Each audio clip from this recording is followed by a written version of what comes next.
Are you considering moving to St. Petersburg, Florida, but you find yourself asking questions like, is this place going to be for me? Or what's it like there? What's there even to do there? Well, in this video, we're going to talk about what it's like to live in St. Petersburg, Florida. And be sure to stick around to the end of the video because the last thing that we're going to talk about is what everybody seems to find the most special about St. Pete.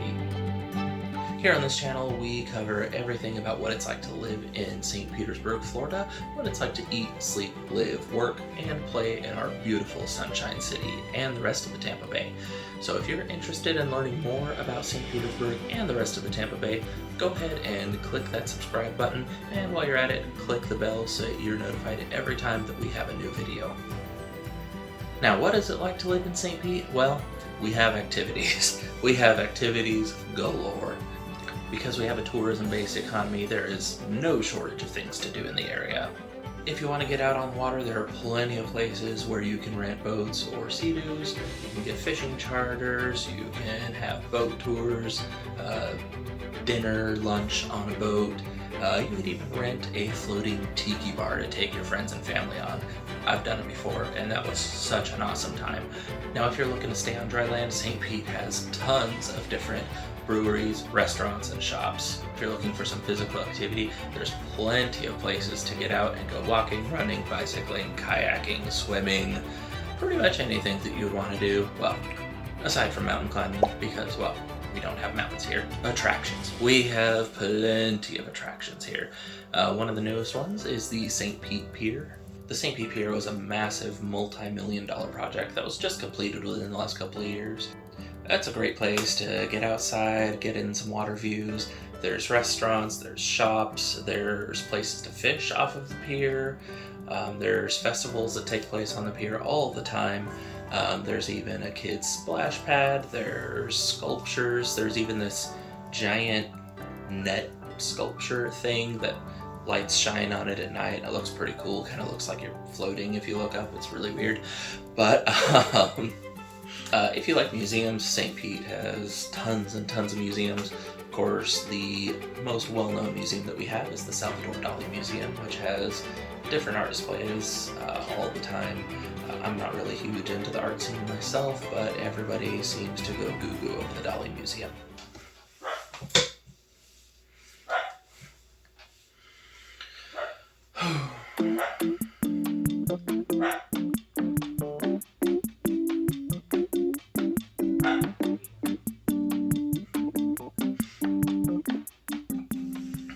We also have a blown glass art museum, there's history museums, there's plenty of different art galleries.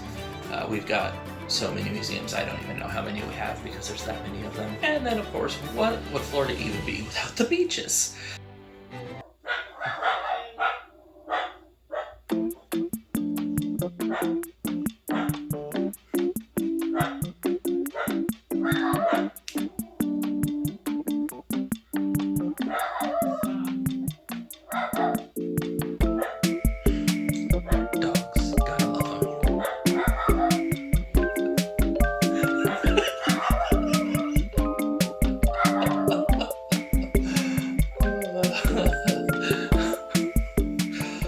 So here in the Tampa Bay area, we have plenty of beaches that wind up on various different lists of the nation's best beaches. So while the city of St. Pete doesn't really have many beaches, there's plenty of areas just right around St. Pete that are known for having some of the country's best beaches.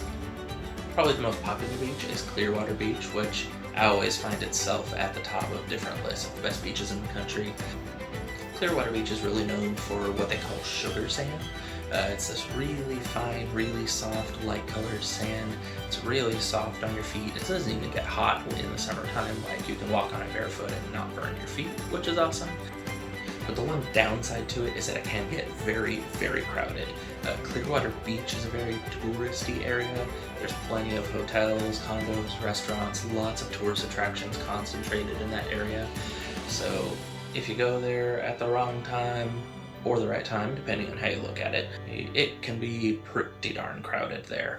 But don't worry, once you become a local, you'll find out where the more relaxing beaches are if that's more your style. And then there's the traffic. Yes, Tampa Bay has some interesting traffic. Now, I grew up in California, that's where I learned how to drive, and California is known for having some pretty darn crazy drivers. I will say that, at least in California, while people are absolutely insane, they're pretty predictable. You can see them coming from you from half a mile behind, and you can know exactly what they're going to do when they get up to you. Here in Florida, it's pretty crazy too, but because it's kind of a mishmash of people from all different areas, it can get really unpredictable. Like most other larger cities, we've got our typical rush hours in the morning and the afternoon, but then since we're such a touristy area, you can be out at 11 a.m. on a Saturday and run into a traffic jam. You're like, what the heck? But then you remember that people are here on vacation, so yes, they're going to be trying to do things on Saturday morning.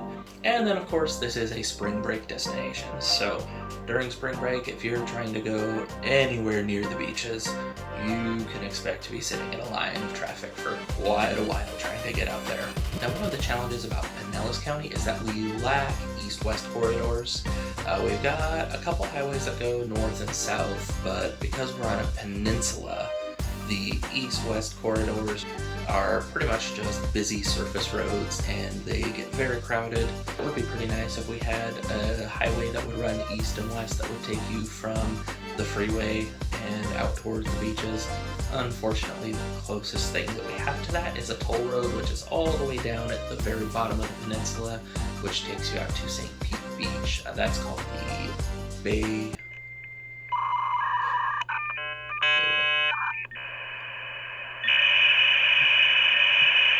and that's called the Pinellas Bayway. Part of the reason why the lack of east-west corridors is so frustrating is that our red lights take forever. When I work with people who are here from out of state, they pretty much always comment on how long our red lights take here, so I know that I'm not alone in this. I've lived in several different states, and I've never seen anywhere with red lights that take anywhere near as long as ours do. Red lights take so long that all the time the light will turn green, but people will just be so zoned out from waiting for so long that they have no idea. They're checking their phone, they're staring off into space, jamming out to music, whatever, and then people behind them start honking, people get angry, and yeah, it's just a thing here. I mean, I've been guilty of it myself, not gonna lie. And then in this area in particular, we really love a surprise ending lane. When I first moved here, before I really learned the roads, I would get caught off guard so many times by surprise ending lanes. Like, you could just be traveling down a busy road, like 2-3 lanes in each direction, and then all of a sudden, with no warning whatsoever, the lane just ends. It's either a right turn only, a left turn only, or it just ends and merges into the other lane, and it catches people by surprise quite a bit. Now, I'm not saying that lanes don't end in other places in the country, but I feel like here they just end very abruptly, and it's so much more common than anywhere else I've ever lived. It's kind of weird, it throws you off guard, it kind of makes you feel like you're kind of an idiot when you're driving. Our traffic stays somewhat heavy pretty much year-round, but then once the heat gets turned off and everybody starts pouring down here from the frozen north, there is a noticeable increase in the traffic around here. Now, the weird part about it is that you definitely notice when everybody arrives in Florida, but then they trickle out so slowly once it starts warming back up that you never really notice the traffic gets better.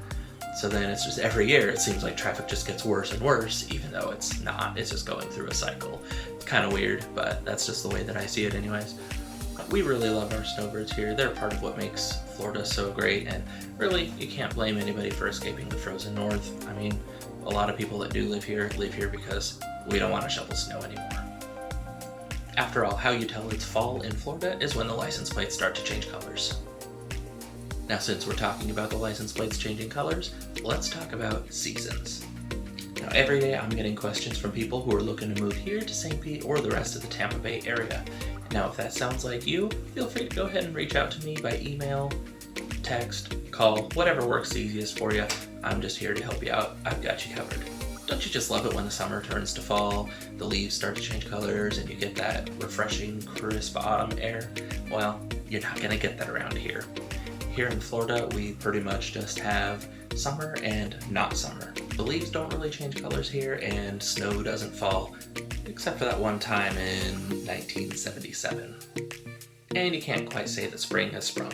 Our warm season tends to run from about mid-June through mid-October, and here in Pinellas County, our weather is a little bit different than the rest of the state, just because we are on our own little peninsula, and we're surrounded on 3 sides by water. So what that means for us is that our temperature stays a little bit more constant. So in the summertime, we're a little bit cooler than a lot of the rest of the state, and during the wintertime, we're a little bit warmer, just because we have all of that water to help regulate the temperature.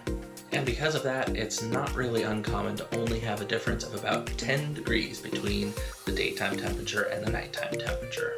During our warm season, our temperatures do kind of hover right around the 90-degree mark with extremely high humidity.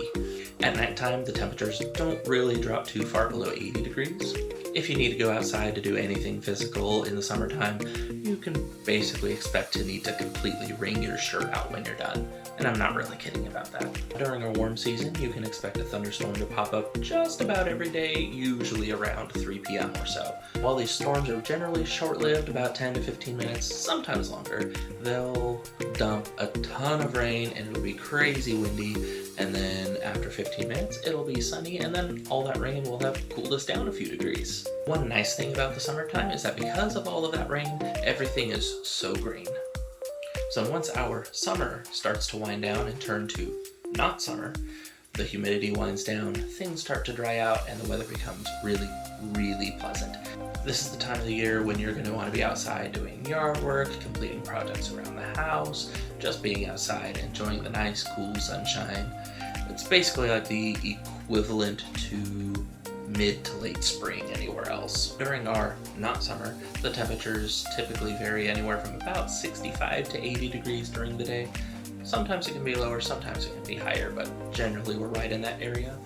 During this time, our nighttime temperatures generally drop down to about the 50s or the 60s, though sometimes during our colder times, it can get into the low 40s and upper 30s, which for us is a complete shock. Now, our not summer is definitely the best time to be in Florida.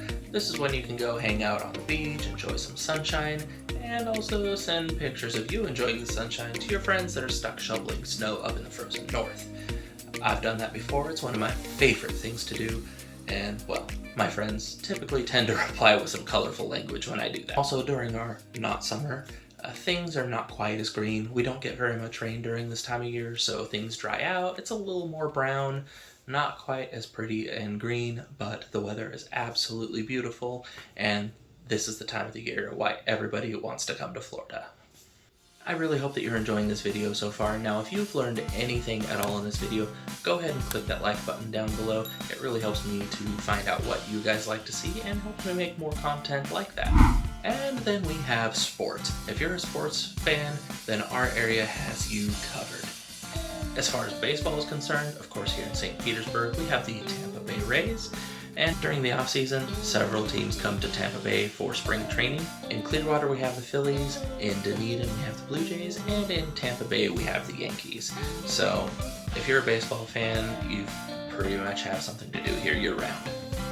If you like soccer, in downtown St. Pete, we have the Rowdies. Across the bay in Tampa, you have the Tampa Bay Buccaneers and the Tampa Bay Lightning.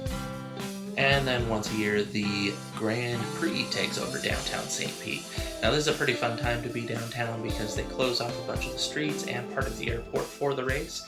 And even if you're just not even there for the race, but you're just enjoying downtown, you just hear these crazy fast cars just screaming and echoing through the buildings. They practice all week before the race, so it's kind of cool to get down there and just kind of see the downtown area transformed into a racetrack.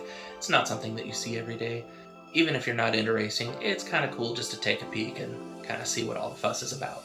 Now, last but certainly not least, something that everybody loves is food. Now, these days, whenever you look into any city, everybody always says, oh, we have such a great food scene. Oh, look at all the food. Oh, we're such a foodie town.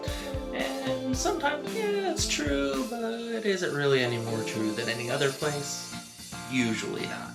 Here in St. Pete, that's definitely not the case. St. Petersburg is absolutely a foodie town, and that is no understatement. All through downtown St. Petersburg, you've got so many different restaurants catering to pretty much any type of food style that you're going to want. Downtown St. Petersburg is kind of like food central for St. Pete. There really is something for everybody there. So many different unique restaurants that are all so very good. It's really hard to find a bad restaurant in downtown St. Pete. And we do have a couple of other hubs for food in St. Pete. One is 4th Street, pretty much going north from downtown St. Petersburg, just about all the way up to Gandhi Boulevard. Now along this street, they're a little bit more spread out, but there are so many different restaurants there. There's definitely something to try every day of the week, and you're not going to run out of places to try for quite a while. And then spreading out to the west from downtown, along Central Avenue, there's a bunch of different restaurants there. The farther away from downtown that you get on Central Avenue, places get a little bit more quirky, so you can get some really interesting off-the-wall kind of places. So you'll definitely see some more interesting and unique places as you go down Central Avenue. Now I'm not going to go on too much longer because the food can be a whole video just by itself in St. Petersburg. But just know that if you do any type of research about St. Petersburg, you're bound to find article after article after article about all of the amazing food that's available in St. Petersburg. So, long story short, if you like food, we've got you covered. It is impossible to cover everything that you're going to need to know about living in St. Petersburg, Florida in one video, but if you want to learn more about what it's like to live in St. Petersburg, definitely check out some of my other videos or go to my website. I have more information about St. Petersburg and some of the surrounding cities, so definitely go ahead and check those out, and I'll see you next time.